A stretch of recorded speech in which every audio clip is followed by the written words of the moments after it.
Hello guys, may naitatabi ba kayong kakaibang barya? O baka naman naghahanap pa? Dito sa CCTV, paghahanap, pagkilatis at pagkulikta, pag-uusapan natin yan.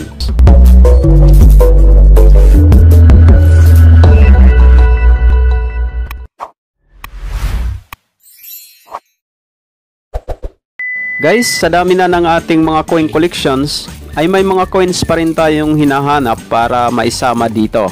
Isa na po sa gusto nating maisama ay itong kumpletong series ng 50 centimos na Flora and Fauna series. Itong Flora and Fauna series guys ay ginawa mula 1983 hanggang 1994. Ibig sabihin, mayroon pong 12 years ang sumasakop sa series na ito. Sa kasalukuyan guys ay meron tayong hawak na ilang piraso sa series na ito.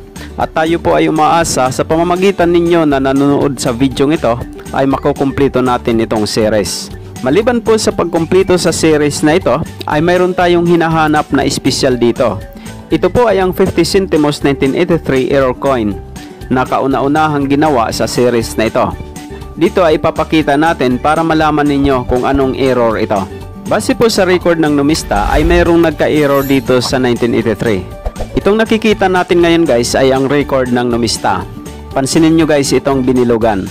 Yung binilugan na yan guys ay ang scientific name ng Philippine Eagle na kung bigkasin ay Phytacophaga jeffreyi. Ang scientific name na ito ay nakasulat dito sa reverse ng baryang ito. Ito po ay makikita dito sa bandang baba ng image nitong Philippine Eagle. At ayon po sa record, dito nagka-error ang baryang ito. Instead po na ang may sulat sa Phytacophaga ay letter P, ang naisulat po ay letter B.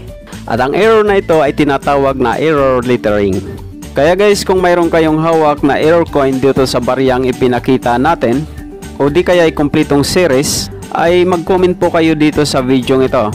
Kung gusto nyo naman po magbenta ng inyong mga coins at gusto nyo ring ipakita ang pictures at videos ng mga ito, ay maaari nyo itong i-share sa Coin Collector TV Facebook page.